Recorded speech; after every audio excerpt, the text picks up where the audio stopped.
is Alejandro de la Torre. Is he here? Is he here? There he is. Here is our next speaker. He is the CEO of Demand Pool, where you can learn about all things Stratum V2. Anyone know what Stratum V2 is in here? Cool. The rest of you, you're going to get educated, right? Yeah. Over to you. Please give it up for Alejandro. All right. So, my name is Alejandro de la Torre. We are a Lisbon company, so we're based in Estoril. So, great. Yes, thank you. I've been in the Bitcoin mining pool space for a long time. I ran BTC.com and Poolin. And over the years, I've identified certain issues in Bitcoin mining pools and Bitcoin mining in general, which I will cover in this presentation.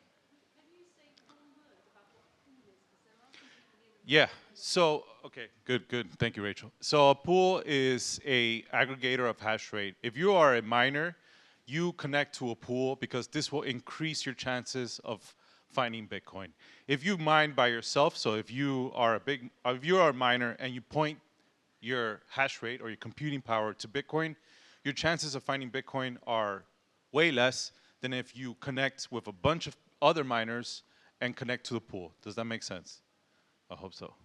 So, one of the themes that has been going on today has been a distribution of mining. We saw Eric with Gridless setting up operations across Africa, 21 Energy having their devices everywhere, hopefully, and I'm sure he will, etc. And I am in the business of distributing on the software side. So these guys are doing the hardware side of things, the mining across the world, in living rooms, whatever. And I'm here to distribute on the other side, the software. And I'll explain to you more about that. So this is the current ecosystem in pool space.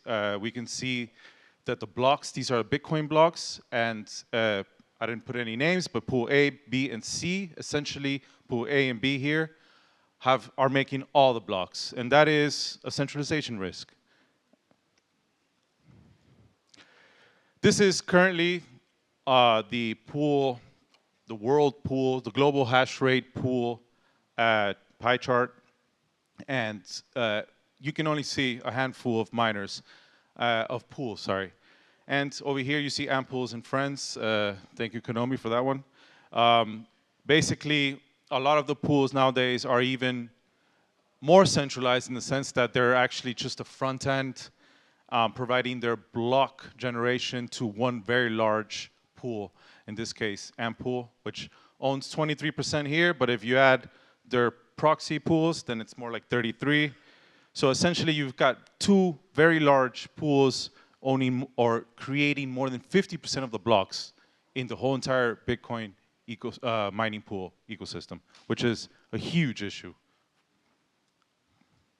So, one day in Lisbon, I decided, hey, maybe I should do something about it.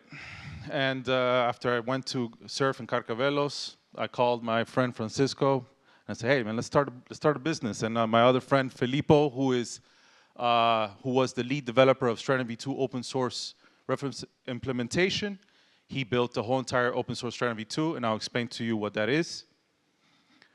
First and foremost, I'll go over the features that Stratum V2 have in relation to Stratum V1.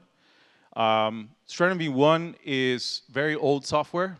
It's used by all the pools right now, all of them, except ours. And Stratum V2 has very clear advantages. It's efficient, it's secure, so it's encrypted. So right now, actually, the data from 21 Energy to the pool is not encrypted. So I could hack it, and maybe I will.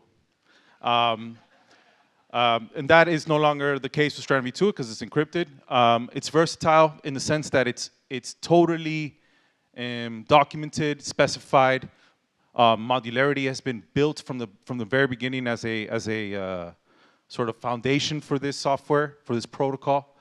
Stratum V2 is not documented well. Everyone has Stratum V1. Sorry, everyone's built their own Stratum V1.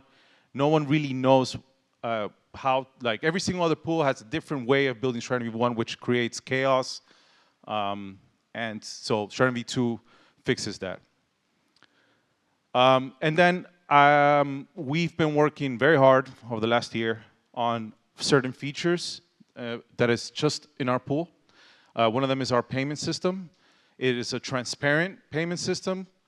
It takes into account the different blocks from different miners in our pools, which was a challenge for us. We open sourced this payment system, which is kind of one of our key foundations of our company, is to have as much as we can open source it, because it's part of who we are as Bitcoiners. The mempool has been reworked. So essentially what it is, I'm trying to make very technical things as less technical as possible. The mempool is basically where the transactions go before they're entered into the block. And we've optimized it, optimized the algorithm, optimized the transactions. Essentially what that means for a miner is that you will be making more money than other pools, because you'll be making more transaction fees. And we've also, so this is kind of our mission, that we continuously find new ways to make more profit for our miners.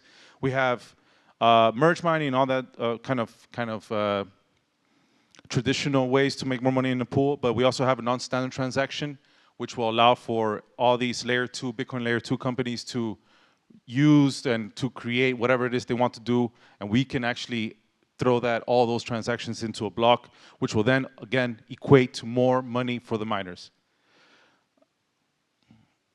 But most importantly, as I said earlier, the blocks are being built by these guys. I know these guys, they're good guys, but I don't want these guys to have all the power, right? We don't want that. That goes against Bitcoin. That's not the way. I got into Bitcoin very early, and it's not the way it should be. Everything should be decentralized. It's the whole entire ethos of Bitcoin. So that sunny afternoon in Carcavelos, I decided to allow the miners to have the power back. What does that mean? The miners themselves are building the blocks now. This is a revolutionary change. This is going to change the game. I feel that Stratum V2 will be used by I think Stratum V1 is on the way out. Most miners or most pools will eventually upgrade to Stratum V2. And what that power means is that no longer do I, as a pool operator, nor the other guys, it's not only going to be us building the blocks. Every single miner that connects to demand, the MND, will be able to build our blocks. So let's say we have 20,000 miners. 20,000 miners are building the blocks. That is decentralizing Bitcoin mining further. So it's not only that there's mining occurring in Africa in some small villages to help the community and make more money for the operators and all that stuff, but now we can also decentralize the software. So now these operations in Africa and 21 Energy, whatever it is, are going to be able to build their own blocks, helping the decentralization of Bitcoin mining even further. Thank you.